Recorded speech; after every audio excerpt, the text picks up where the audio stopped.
12장 메모리 구조에 대해서 간단하게 설명을 하도록 하겠습니다.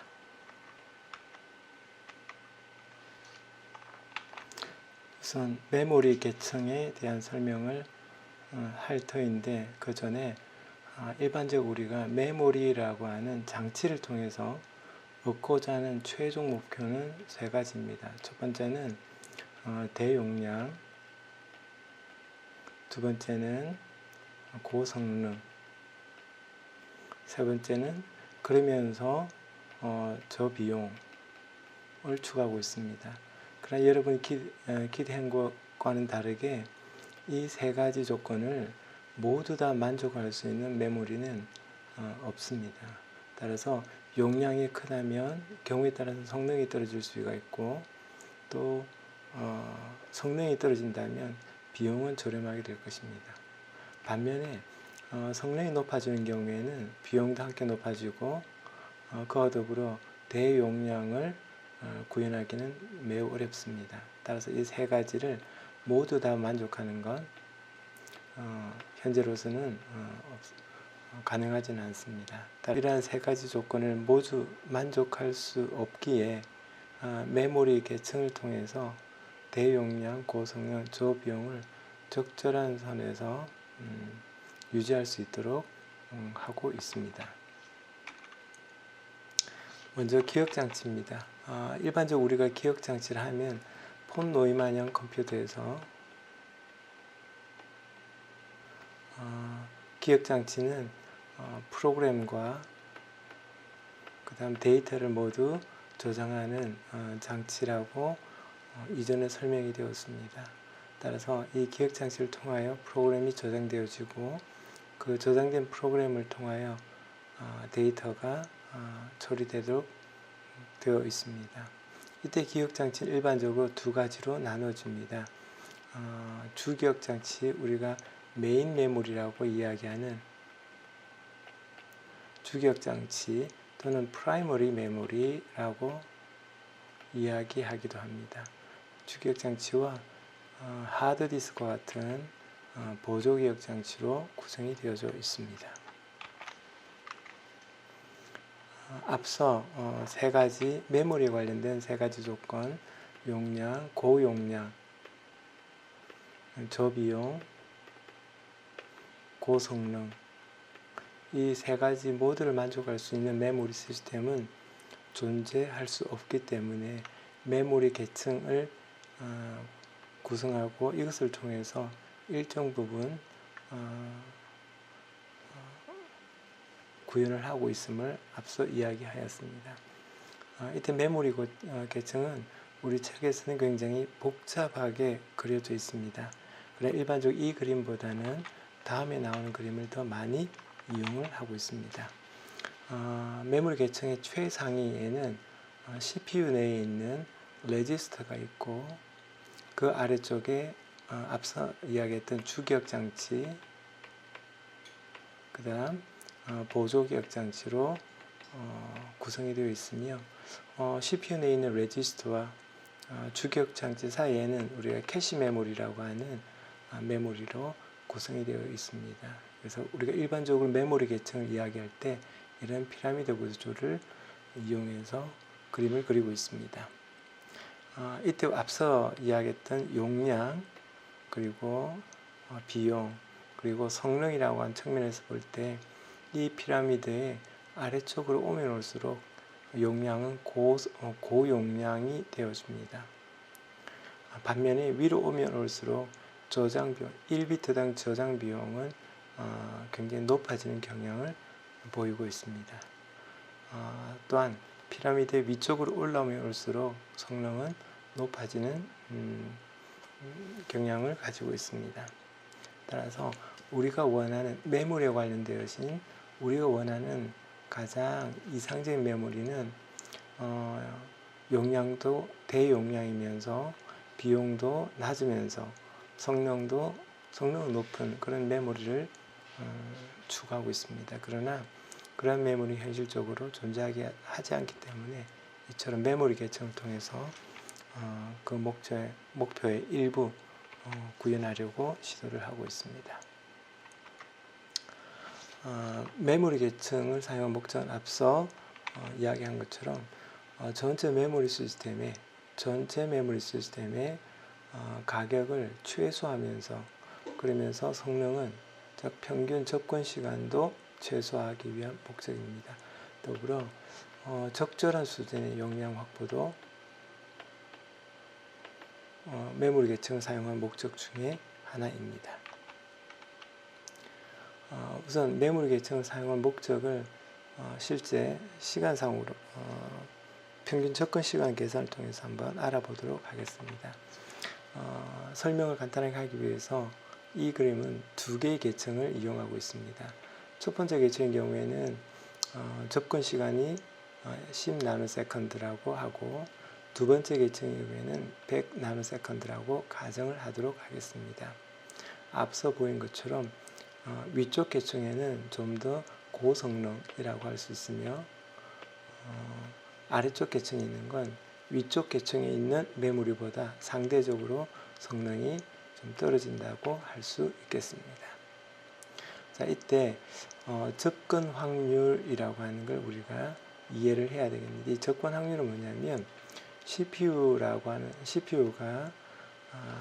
프로그램을 실행하거나 또는 데이터를 처리할 때에 필요한 명령어 또는 데이터를 각 메모리 계층에서 찾을 수 있는 확률을 의미하고 있습니다. 즉 CPU에서 필요한 명령어 또는 데이터가 첫 번째 계층에 있어서 첫 번째 계층으로부터 바로 이 데이터에 접근할 수 있는 확률을 이 경우에 0.9라고 가정을 하겠습니다.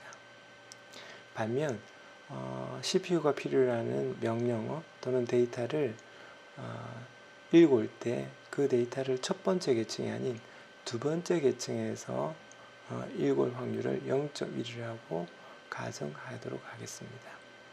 이때 가정하기로, 만약에 CPU가 필요로 하는 데이터가 두 번째 계층에 있다면 이 두 번째 계층에 있는 데이터를 바로 CPU로 가지고 오지 아니하고 두 번째 계층에 있는 워드는 일단 첫 번째 계층으로 이동을 시키고, 첫 번째 계층에서 다시 CPU로 전달하는 방법을 취하도록 하겠습니다. 이때 평균 접근 시간은 다음과 같은 방법으로 계산을 할 수가 있습니다. 우선 첫 번째 계층에 CPU가 접근할 때 접근 시간은 10나노세컨드이며 이때 접근 확률이 0.9라고 가정을 하였습니다. 따라서 10 곱하기 0.9라고 계산할 수가 있으며, 나머지 0.1에 해당되어지는 확률로 두 번째 계층을 접근할 수 있기 때문에 두 번째 계층 접근을 위해서 필요한 시간 100나노세컨드와 앞서 밝힌 대로 두 번째 계층에 있는 데이터는 바로 CPU로 전송하지 아니하고 우선 첫 번째 계층으로 전송한 후 첫 번째 계층에서 다시 CPU로 전송하는 정책을 취하였기 때문에 두 번째 계층의 데이터가 첫 번째 계층으로 옮겨졌고, 그 데이터를 다시 CPU로 보낸 시간 10나노세컨드 해서 총 110나노세컨드는 CPU가 두 번째 계층에 있는 데이터를 읽을 때 필요한 총 시간이 되겠습니다. 이때 확률이 0.1이므로 평균 접근 시간은 첫 번째 계층에 접근한 것과 두 번째 계층에 접근한 것 시간을 모두 합한 시간, 즉 20나노세컨드가 되겠습니다.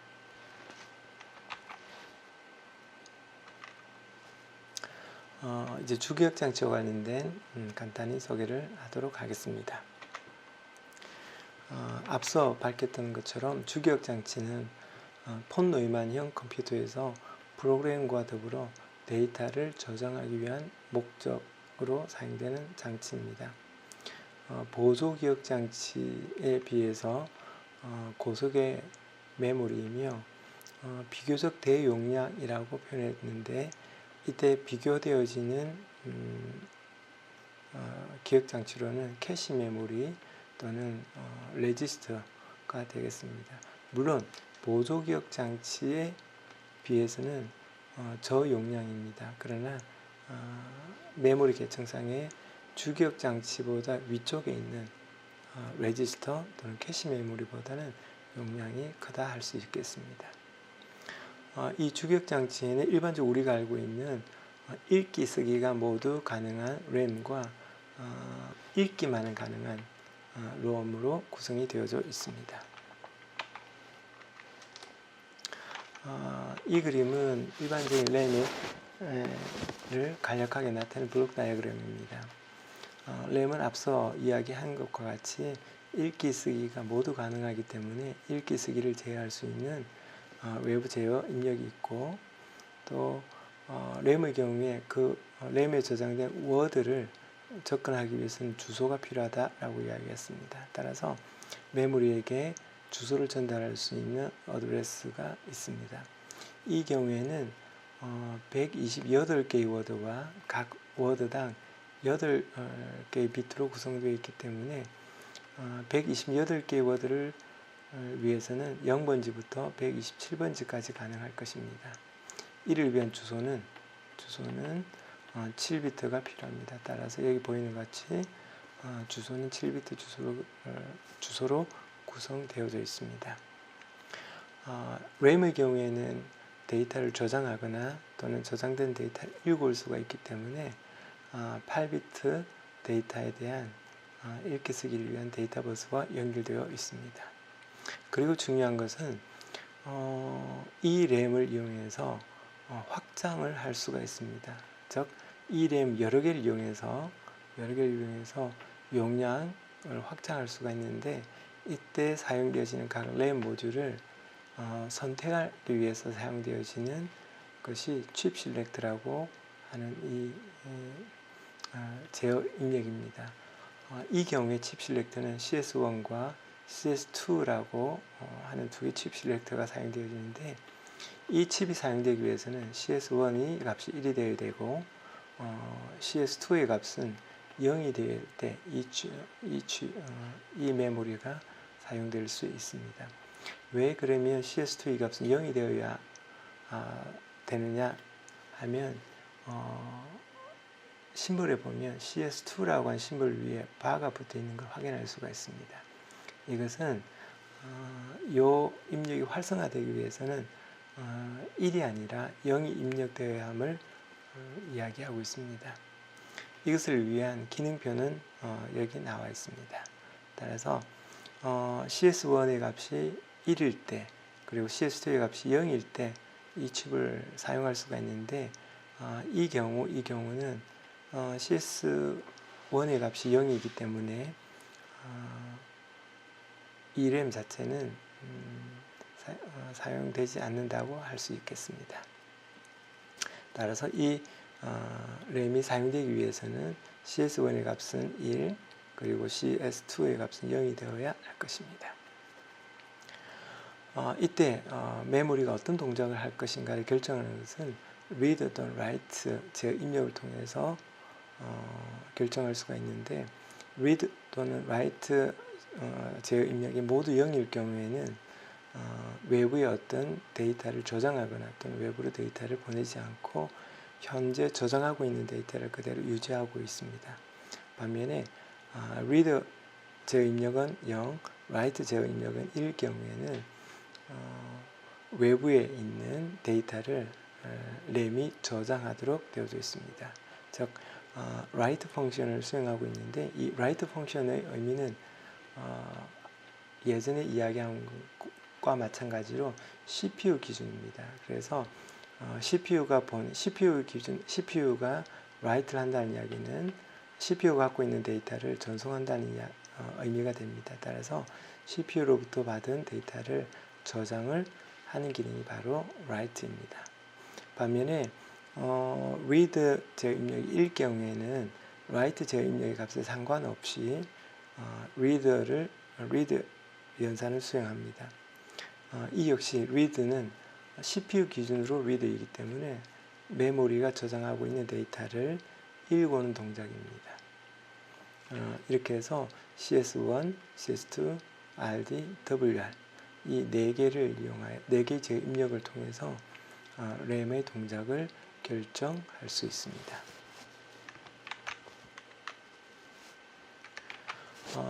롬의 경우에는 read, only, 메모리이기 때문에 이미 저장되어 있는 데이터를 읽어올 수만 있습니다. 따라서 롬의 경우에는 read 또는 write라고 하는 외부 제어 입력이 필요가 없습니다. 다만 앞서 이야기한 것 같이 이 롬 칩의 확장을 위해서 CS1, CS2와 같은 칩 셀렉트 제어 입력이 사용되고 롬에 저장되어 있는 워드를 위해서 주소를 필요로 하고 있습니다. 이 롬의 경우에는 512개의 워드를 저장할 수가 있으며 따라서 0번지부터 511번지까지 가능할 것입니다. 이를 위해서 필요한 주소 비트의 수는 9비트가 되겠습니다.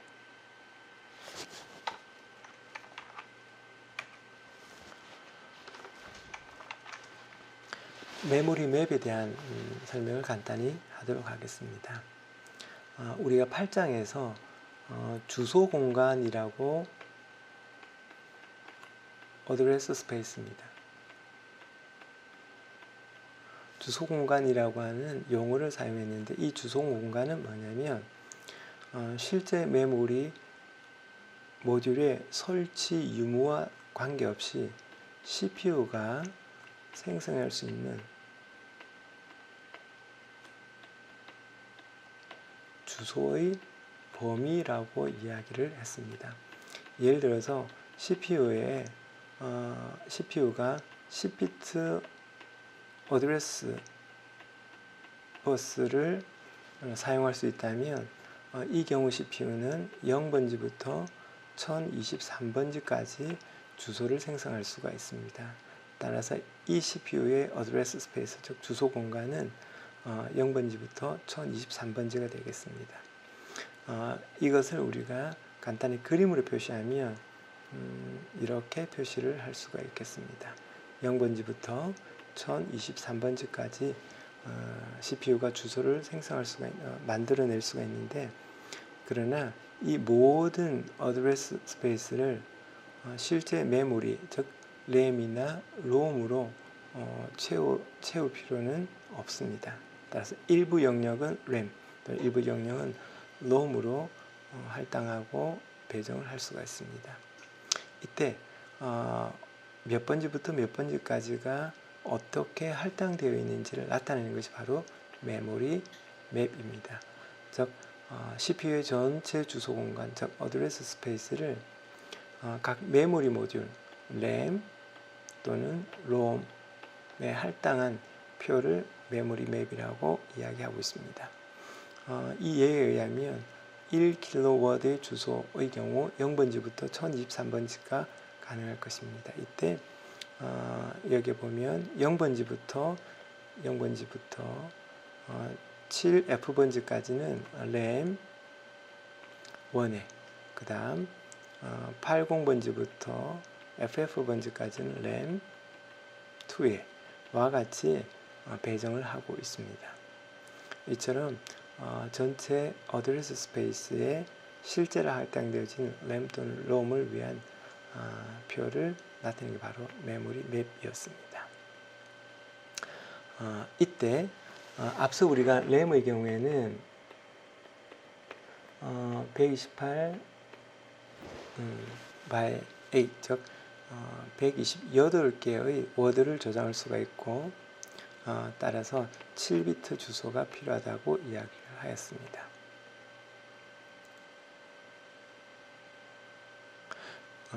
그러면 이 첫 번째 램, 두 번째 램 또는 세 번째 램을 우리가 각 주소에 따라서 선택을 해야 될 터인데, 앞서 우리 이 램 모듈에 보면 각 램의 사용 여부를 칩 셀렉트 1, 칩 셀렉트 2를 이용해서 우리가 사용 여부를 결정할 수 있다고 이야기를 했었습니다. 그런데 우리가 필요한 각 모듈마다 필요한 주소는 7비트입니다. 따라서 CPU가 만들어낼 수 있는 10비트짜리 주소 여기에 있습니다. CPU가 만들어낼 수 있는 10비트짜리 주소 중 하위 7비트는 각 메모리 모듈의 어드레스 버스와 연결을 시키면 될 것입니다. 그러나 나머지 3비트는 우리가 사용할 메모리 모듈, 즉 CS1과 CS2의 값을 결정하기 위해서 사용을 하면 되겠습니다. 예를 들어서 0번지부터 7F번지의 워드를 접근하고자 할 때 우리는 첫 번째 램을 활성화시키면 되겠습니다. 그러면 첫 번째 램을 활성화시킬 여부는 무엇으로 결정할 수 있냐면 어드레스 버스의 8번, 9번, 10번 비트를 이용해서 결정할 수가 있습니다. 이 내용을 우리가 그림으로 표시한 것이 그 다음 페이지에 나와 있습니다. 앞서 표시했던 그 메모리 맵을 실제로 구현한 것이 이 그림입니다. CPU의 경우 우리는 10비트의 어드레스를 사용한다 그랬으니 1번 비트부터 10번 비트까지 주소를 사용할 것입니다.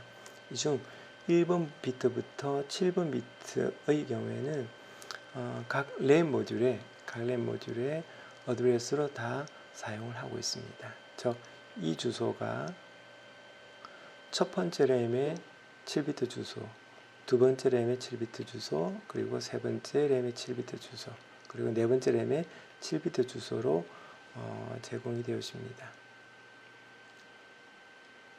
그러나 나머지 10번, 9번, 8번 비트를 이용해서 나머지 어떤 메모리 모듈을 사용할 건지를 결정한 것이 바로 칩 셀렉트를 이용하는 방법이었습니다.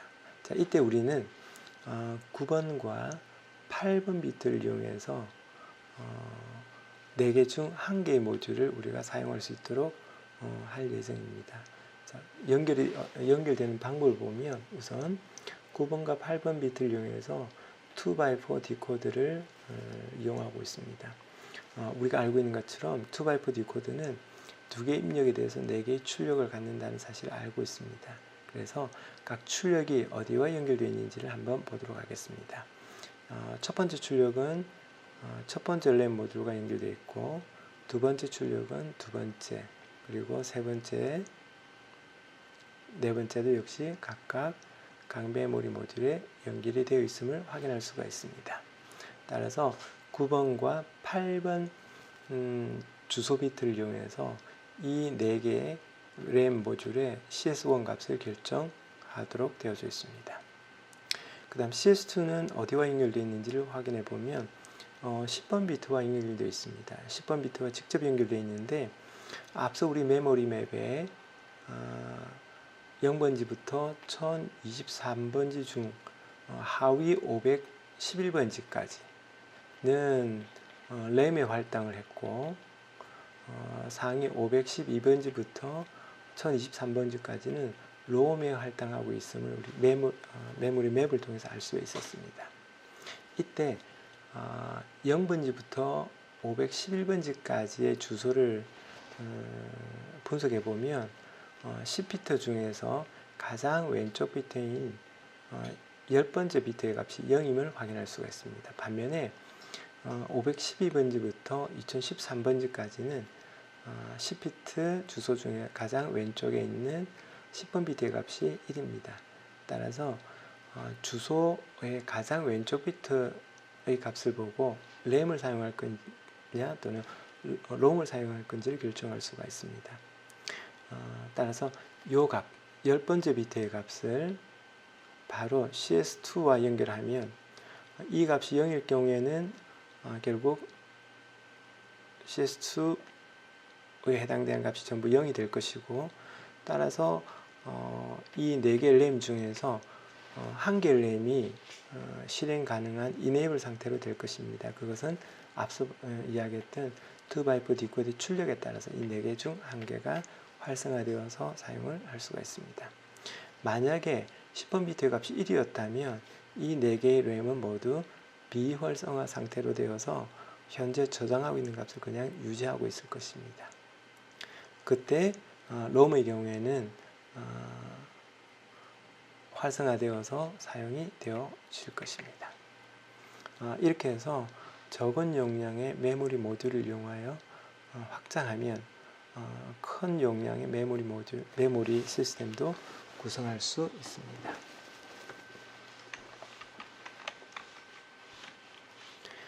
보조기억 장치에 대해서 간단히 소개를 하도록 하겠습니다. 보조기억 장치는 대용량 데이터를 저장하기 위한 목적으로 사용하는 것으로 일반적으로 우리 메모리 계층 중 가장 하위에 해당되어집니다. 따라서 상위에 있는 이 메모리들은 주로 반도체로 만들어진 반면에 하위에는 기계적인 메커니즘을 갖고 있는 비교적 저속의 동작을 하고 있습니다. 그러나 메모리 계층의 상위에 있는 메모리 장치들보다는 비록 저속이지만 고용량이 가능하고 또한 고용량이지만 저가격으로 구현을 할 수가 있습니다. 대표적인 보조기억 장치로는 자기 디스크, 우리가 일반적으로 하드디스크라고 이야기하는 자기 디스크를 이야기할 수가 있습니다. 자기 디스크의 저장 구조는 다음과 같습니다. 여러분 중 혹시 자기 디스크, 즉 하드디스크를 분해를 해본 학생이 있는지는 모르겠는데, 하드디스크를 분해해보면 그 안에는 둥근 원판이 하나 들어가 있고, 이 원판은 동일한 속력으로 계속 회전을 하고 있습니다. 그리고 이 원판 위에 read write head라고 하는 메커니즘이 있어서 이 read write head는 이 arm에 연결이 되어 있습니다. 팔입니다. 팔에 연결되어 있고, 이 팔은 안쪽으로 또는 바깥쪽으로 이동을 하게 되고, 그 다음 하드디스크에 이 저장된 매체 디스크는 계속 회전을 하고 있기 때문에 이 암 끝에 있는 이 read write 헤드를 통해서 데이터를 저장하거나 또는 이미 저장되어 있는 데이터를 읽을 수 있습니다. 이때 read write 헤드가 있을 때 이 read write 헤드를 지나가는 동심을 우리가 트랙이라고 이야기를 하고 있습니다. 여기 있네요. read write 헤드가 있고 이때 회전을 하고 있기 때문에 이 read write 헤드를 지나가는 가상의 원을 그렸는데 이걸 우리가 트랙이라고 이야기를 하고 있습니다. 그리고 이 트랙은 기본적인 저장 단위로 나눠지는데 그 기본적인 저장 단위를 우리가 섹터라고 이야기를 하고 있습니다. 즉 섹터 단위로 저장이 되어지고 한 트랙에는 여러 개의 섹터들로 구성이 되어져 있습니다. 이때 자기 디스크의 접근 시간은 이렇게 계산이 되어집니다. 먼저 탐색 시간입니다. seek time이라고 이야기하는 이 탐색 시간은 read write 헤드를 이동시키는 데 걸리는 시간입니다. 예를 들어서 현재 read write 헤드의 위치가 이 트랙에 있다고 가정하고 우리가 사용하고자 하는 접근하고자 하는 섹터를 포함하고 있는 트랙이 이 트랙이라고 가정하겠습니다. 그러면 read write 헤드를 우리가 접근하고자 하는 섹터를 포함하고 있는 트랙이 있는 곳까지 이동을 시켜야 되는데 이때 걸리는 시간을 우리가 탐색 시간이라고 이야기를 합니다. 이제 read write 헤드가 적절한 트랙 위로 왔다고 가정을 하겠습니다. 이때 read write 헤드를 지나는 섹터를 읽음으로써 데이터를 저장하거나 또는 저장된 데이터를 읽을 수가 있는데 이 디스크는 계속 회전을 하고 있기 때문에 우리가 read write 헤더가 트랙에 도착했을 때 우리가 접근하고자 하는 섹터가 바로 read write 헤더 아래쪽에 와 있다라는 보장을 할 수가 없습니다. 왜냐하면 계속 회전을 하고 있기 때문에 그렇습니다. 따라서 우리가 원하는 섹터, 예를 들어 이 섹터라고 가정하겠습니다. 이 섹터가 회전을 해서 read write head 아래쪽까지 오는데 걸리는 시간, 이 시간을 회전 지연 시간이라고 이야기합니다. 자, 이렇게 하면 이제 read write head 아래쪽에 섹터가 왔고 그 다음 리드 라이트 헤더가 이 섹터를 읽어서 데이터를 전송하는 시간이 필요합니다. 그래서 이걸 전송 시간이라고 이야기합니다. 이걸 우리가 접근 시간, 액세스 타임이라고 이야기하는데, 일반적으로 액세스 타임이라고 이야기하는 접근 시간은 보통은 탐색 시간과 회전 지연 시간만을 액세스 타임으로 하기도 합니다. 따라서 여러분은 일단은 액세스 타임이라 하면 탐색 시간과 회전 지연 시간을 포함한 시간을 액세스 타임이라고 일단은 기억을 해두고, 간혹 어떤 자료에 의하면 이 접근 시간에는, 즉 액세스 타임에는 전송 시간까지 포함하는 경우도 있음을 기억을 해둬야 되겠습니다. 따라서 여러분이 어떤 상황에서 액세스 타임 또는 접근 시간이라고 할 때 탐색 시간과 회전 지연 시간만을 이야기하는 것인지 아니면 전송 시간까지 포함해서 이야기하는 것인지를 잘 판단해야 할 것입니다. 일반적으로는 이 두 가지를 액세스 타임, 접근 시간이라고 이야기하고 있다는 것도 기억을 해두도록 합니다. 가외로 반도체 메모리로 구성되는 SSD라고 하는 것은 내부에 기계적인 메커니즘이 없기 때문에 탐색 시간과 회전 지연 시간이 매우 짧다고 할 수가 있습니다. 따라서 우리가 자기 디스크로 구성하는 보조기억 장치보다는 기계적인 메커니즘이 전혀 없는 SSD로 보조기억 장치를 구성하는 경우에 굉장히 좋은 성능을 얻을 수 있습니다. 반면 아직까지는 하드디스크에 비해서 SSD가 가격이라고 하는 측면에서 보면 굉장히 높은 건 사실입니다. 캐시 메모리입니다. 캐시 메모리는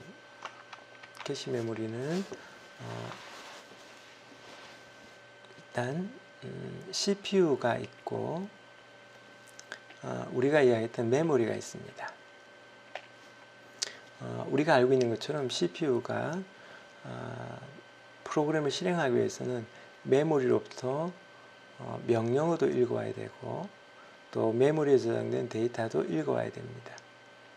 그런데 CPU 동작 속도와 우리가 램 또는 롬이라고 이야기했던 메모리의 동작 속도를 비교해 보면 매우 차이가 많이 납니다. 즉 CPU는 굉장히 고속으로 동작하는 반면에 메모리는 CPU에 비교했을 때 상대적으로 저속으로 동작할 수밖에 없습니다. 근데 이때 딜레마가 발생하였습니다. 고속의 CPU가 정말 고속으로 동작하기 위해서는 고속으로 동작하기 위한 명령어 그리고 데이터가 메모리로부터 제때 즉 빨리빨리 인출이 되어야지 고속으로 동작할 수가 있는데 앞서 이야기했던 것과 같이 메모리는 CPU에 비해서 상대적으로 성능이 떨어집니다. 결국 성능이 떨어지는 메모리에 저장된 명령어 데이터를 읽어와서 CPU가 처리하거나 실행해야 되기 때문에 결국 CPU는 메모리 속도를 맞출 수밖에 없습니다. 따라서 CPU가 아무리 좋은 성능을 보여도 메모리 성능이 좋지 못하면 제 성능을 발휘하지 못하는 문제가 발생합니다. 따라서 이런 문제를 해결하기 위해서 CPU와 메모리 사이에 용량은 적지만 훨씬 고속으로 동작하는 캐시 메모리를 두어서 CPU가 필요로 하는 명령 또는 데이터는 일단 캐시 메모리로부터 읽어오거나 저장하도록 하고 CPU에 없는 캐시 메모리에 없는 데이터나 명령어는 메모리로부터 읽어올 수 있도록 구성한 것이 바로 캐시 메모리 시스템이 되어지겠습니다. 앞서 우리가 두 개의 계층을 이용해서 메모리 계층의 성능을 계산해 본 적이 있는데 이때 우리 그렸던 두 개의 계층 중 위쪽 계층은 캐시 메모리라고 가정하고 아래쪽 계층은 우리가 메모리라고 가정을 해보면 똑같은 개념으로 우리가 접근할 수가 있습니다. 예를 들어서 첫 번째 계층, 즉 캐시 메모리의 접근 시간이 10나노세컨드라고 가정하고 두 번째 계층 메모리라고 가정하겠습니다. 이 메모리의 접근 시간이 100나노세컨드라고 가정할 때 이때 첫 번째 계층, 즉 캐시 메모리에서 캐시 메모리에 CPU가 원하는 데이터가 있을 확률, 이거 접근 확률이라고 했습니다. 0.9이고 또 캐시 메모리에 CPU가 원하는 데이터가 없을 확률, 즉 메모리로부터 데이터 또는 명령 읽을 확률을 0.1이라고 할 때 그때 우리가 평균 접근 시간은 20나노세컨드로 계산을 할 수가 있습니다. 이때 접근 확률, 이걸 우리가 hit ratio라고 이야기하고 있습니다. 이 hit ratio는 결국 참조의 국지성이라고 하는 개념을 이용해서 사용되는데, 이 참조의 국지성이라고 하는 개념은 여러분 운영체제 시간에 배웠을 것입니다. 그래서 운영체제 시간에 배웠던 참조의 국지성 또는 locality of reference라고 하는 것 한번 찾아보고 그 의미를 생각해 보기 바랍니다. 만약에 운영체제 시간에 하지 않았다면 여러분 인터넷 통해서 한번 검색을 해 보기 바랍니다.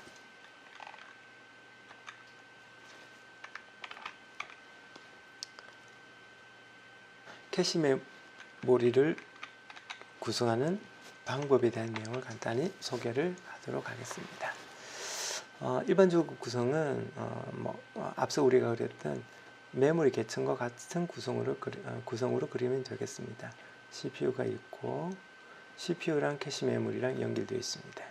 연결되어 있고 그 다음 캐시 메모리와 메모리가 이렇게 연결이 되어져 있습니다. 일반적으로 캐시 메모리는 메모리보다 용량이라는 측면에서 보면 매우 적습니다. 그래서 캐시 메모리는 용량은 캐시 메모리보다 메모리가 훨씬 더 많습니다. 그러나 성능은 캐시 메모리가 훨씬 더 높은 성능을 가지고 있습니다. 그리고 캐시 메모리에 CPU가 필요로 하는 명령어 또는 데이터가 캐시 메모리에 있는 걸 우리가 hit이라고 이야기하고 있고 확률을 hit ratio라고 이야기를 하고 있습니다. 예를 들어서 우리가 0.9라고 한 hit ratio가 0.9라고 가정했을 때 100번 중에 90번 정도는 CPU가 접근하고자 하는 워드 100개 중에 90개 정도는 캐시 메모리에서 읽을 수 있다는 의미가 되겠습니다. 그럼 나머지 10번은 어디에서 읽을 거냐면 그것은 메모리에서 읽을 수밖에 없습니다.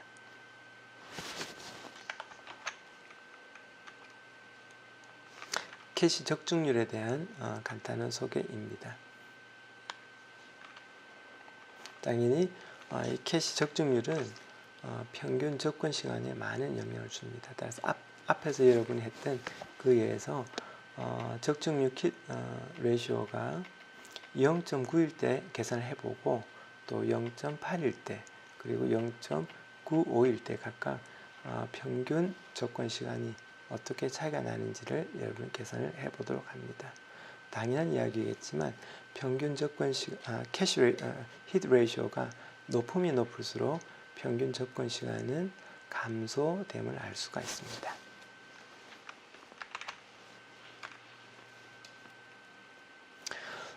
그 다음 캐시 메모리 사상과 관련된 내용입니다. 사상에 대한 간단한 개념만 설명하고 넘어가도록 하겠습니다. 일단 사상하는 방법은 세 가지 방법이 있는데 이 세 가지 방법은 여러분들이 금방 할 수가 있습니다. 그러나 먼저 우리가 알아야 될 것이 왜 메모리 사상 또는 매핑이라고 하는 것, 그러니까 캐시 매핑이 왜 필요한지를 우선 아는 것이 매우 중요합니다. 자, 앞서 우리가 이야기했던 것 중에 기억해야 될 건 이거입니다. 메모리와 메모리 용량과 그 다음에 캐시의 용량을 비교해 보면 메모리 용량이 캐시 용량보다 매우 크다는 사실을 이야기하였습니다. 가장 이상적인 것은 메모리에 저장되어 있는 모든 내용들을 캐시 메모리로 다 옮겨오면 CPU가 원하는 모든 명령어든 데이터를 캐시 메모리부터 다 읽을 수가 있습니다. 이 경우에는 hit ratio가 1.0이 됩니다. 즉 CPU가 필요한 모든 명령어 또는 데이터들이 다 캐시 메모리에 있다는 이야기입니다. 그러면 캐시 메모리의 모든 데이터, 메모리에 들어가 있는 모든 데이터가 다 들어갈 수 있다면 굳이 메모리가 필요가 없어지는 겁니다. 이렇게 하면 가장 좋겠지만 문제는 가격입니다. 이렇게 구성했을 때 성능은 굉장히 좋겠죠. 용량도 이렇게 구성하면 용량도 굉장히 많은 용량을 확보할 수가 있습니다. 그러나 코스트, 즉 가격이라고 하는 측면에서 보면 매우 높기 때문에 현실적으로 이렇게 구성하기는 어렵습니다.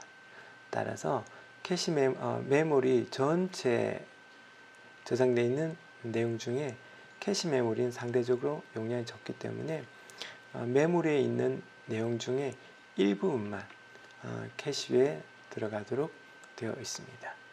전체를 다 넣을 수가 없기 때문에 당장 필요한, 그러니까 CPU가 당장에 필요한 일부 내용만 캐시 메모리에 들어가게 되는데, 이때 메모리와 캐시 메모리 사이에는 블록 기준으로 블록 단위로 데이터를 전송하고 저장하고 있습니다. 즉 메모리도 동일한 블록으로 나눠져 있고 캐시 메모리에도 이 블록을 저장할 수 있는 만큼의 블록으로 이렇게 나눠져 있습니다. 당연한 이야기겠지만 메모리에 저장할 수 있는 블록의 개수를 M이라 그러고 캐시 메모리에 저장할 수 있는 블록의 개수를 N이라고 할 때 메모리에 저장할 수 있는 블록의 수 M이 캐시에 저장할 수 있는 블록의 수 N보다는 매우 큽니다. 따라서 현재 캐시 메모리에 저장된 블록이 메모리에 어떤 블록이 저장되어 있는지에 대한 정책이 필요합니다. 즉 메모리에 있는 이 블록을 캐시 메모리 어디에 저장할 건지를 결정해야 됩니다. 이 결정을 위해서 사용하는 것이 바로 캐시 메모리 사상, 즉 매핑이라고 하는 걸 사용하고 있습니다. 예를 들어서 설명을 하도록 하겠습니다. 자, 예를 들어서 우리는 메모리는 1024개의 워드를 저장할 수 있다고 가정하겠습니다. 캐시 메모리는 16개의 워드를 저장할 수 있다고 가정하겠습니다. 그 다음 우리 블록은 한 블록은 4개의 워드로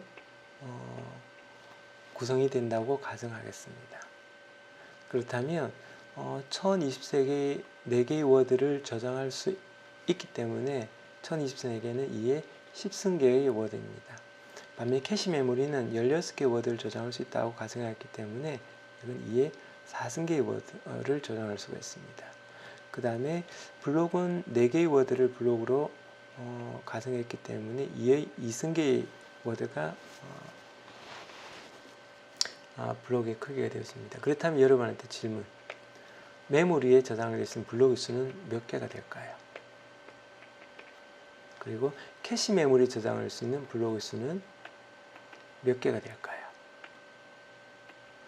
간단합니다. 이렇게 계산합니다.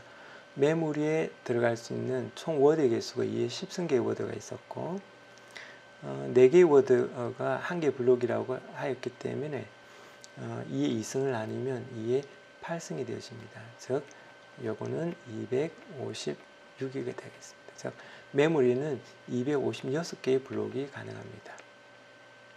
반면 캐시 메모리는 총 용량이 16워드를 저장할 수가 있다고 했고, 즉 2의 4승계의 워드를 저장할 수가 있습니다.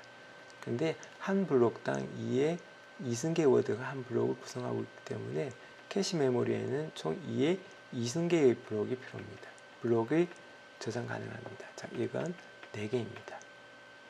즉 메모리에는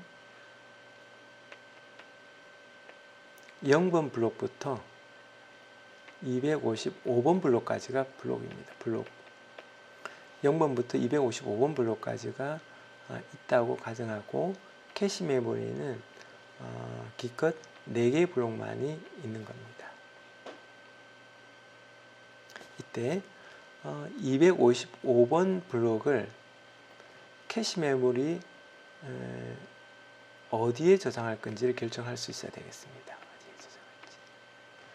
0번 블록은 또 어디에 저장하죠? 그 다음에 100번 블록이 있다 가정하겠습니다. 100번 블록은 또 어디에 저장할 수 있을까요? 그래서 각 블록을 어디에 저장할지를 결정하는 것이 매핑이라고 하는 과정입니다. 그래서 매핑된 결과에 따라서 0번 블록은 캐시 메모리 0번에 255번은 캐시 메모리 예를 들어서 3번에다 100번은 캐시 메모리 2번에다 와 같이 각 블록이 캐시 메모리 몇 번에 저장될 건지를 결정하는 걸 우리가 매핑이라고 이야기합니다. 앞서 나왔던 것처럼 매핑하는 방법에는 이 3가지 매핑 방법이 있습니다. 이 3가지 매핑 방법에 대해서는 여러분이 책을 통해서 책을 참고로 해서 공부를 하도록 하고 책에 있는 매핑 방법 중 3번째 Set Associative 매핑 방법은 반드시 여러분이 공부를 해두기 바랍니다. 이상 메모리 시스템과 관련된 내용을 설명하였습니다.